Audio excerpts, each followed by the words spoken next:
Assalamualaikum warahmatullahi wabarakatuh. Anak-anak kelas 8 MTS Nurul Falah, bagaimana keadaan kalian? Semoga selalu dalam kondisi yang baik sehingga bisa menjalankan proses pembelajaran jarak jauh secara efektif. Baik, selamat datang kembali di video pembelajaran bahasa Indonesia untuk kelas 8 tentunya. Pertemuan sebelumnya kita sudah memasuki bab pertama tentang teks ulasan. Nah, hari ini kita akan melanjutkan tentang struktur dari teks ulasan, ya. Struktur teks ulasan yang pertama itu terdiri dari identitas karya. Apa sih isi dari identitas karya? Sebelumnya sudah dibahas aspek-aspek penting apa saja yang terdapat di dalam teks ulasan, ya kan? Kalau masih lupa-lupa ingat, bisa langsung dicek video sebelumnya. Identitas karya itu berisi judul, lalu pengarang, penerbit, tahun terbit, tebal halaman. Jika kalian mengulas tentang buku. Sedangkan jika kalian mengulas tentang film, isi dari identitas karya itu judul dari film tersebut, lalu aktor, siapa saja, sutradaranya, produsernya, maksud ibu, lalu skenarionya ditulis oleh siapa. Nah, itu merupakan identitas karya, isi dari identitas karya di dalam struktur teks ulasan. Nah, setelah identitas karya, lalu masuk ke dalam orientasi. Orientasi di sini ya seperti yang kalian ketahui, orientasi, masa-masa orientasi berarti pengenalan atau gambaran umum terkait dari sebuah karya yang terdapat di dalam karya yang akan kalian ulas. Setelah orientasi, masuk ke dalam sinopsis.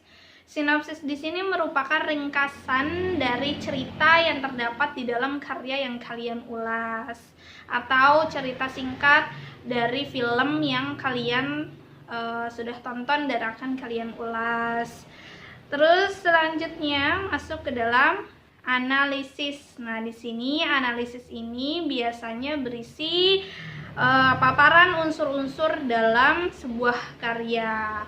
Kalau memang buku berarti unsur intrinsik ekstrinsiknya, ya kan? Itu terdapat dibahas di dalam analisis. Gitu, dibahas secara detail di dalam analisis. Sedangkan masuk ke dalam evaluasi itu berisi kekurangan dan kelebihan sebuah karya. Dari mana sih kita bisa melihat kelebihan dan kekurangan sebuah karya? Ya tadi kita bisa lihat dari unsur-unsurnya, bisa lihat dari aktornya, bisa lihat dari tokoh-tokoh. Kalau buku tokoh, kalau film aktor-aktornya. Lalu bisa juga kita lihat kelebihan kekurangan dari jalan cerita atau alur ceritanya. Nah, selanjutnya yang terakhir rekomendasi, yaitu ajakan untuk membaca atau menonton karya yang diulas. Baik anak-anak, jadi struktur teks ulasan bisa kalian lihat juga di buku bahasa Indonesianya di halaman 10. Nah, di sini ada contohnya nih. Contoh dari pembagian struktur teks ulasan novel yang berjudul Komet. Komet judulnya. Ya.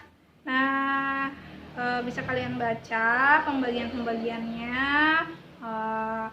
Identitas buku tadi ya sudah dijelaskan, lalu orientasi, sinopsis, lalu masuk ke dalam analisis. Tadi analisis isinya apa? Isi analisis tadi apa?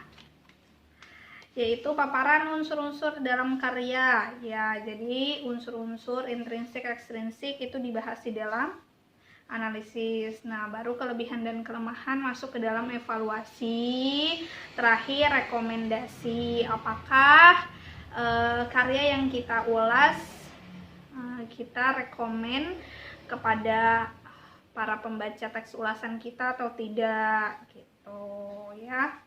Nah, setelah struktur, kita memasuki kaidah kebahasaan di dalam teks ulasan, di mana di dalam teks ulasan itu banyak sekali kita temui kalimat-kalimat yang di dalamnya terdapat konjungsi. Di kelas 7 sudah banyak kita pelajari konjungsi. Konjungsi itu kata hubung atau kata sambung.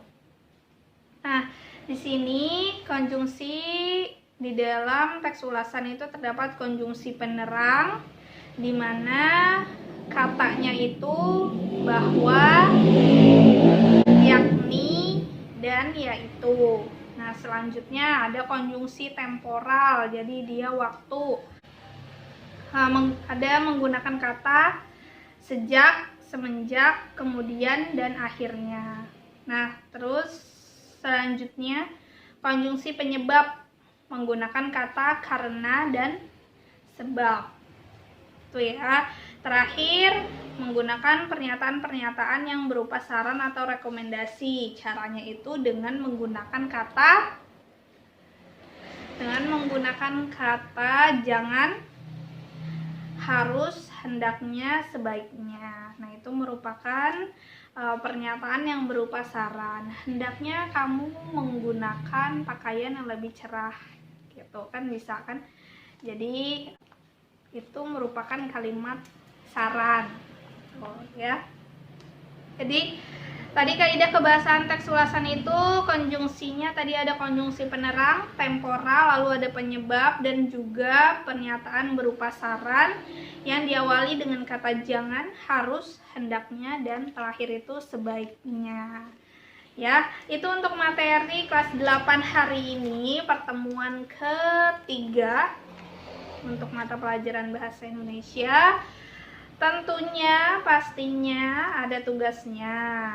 Nah, tugasnya untuk kelas 8, kalian mencari teks ulasan buku fiksi dan kalian tentukan strukturnya.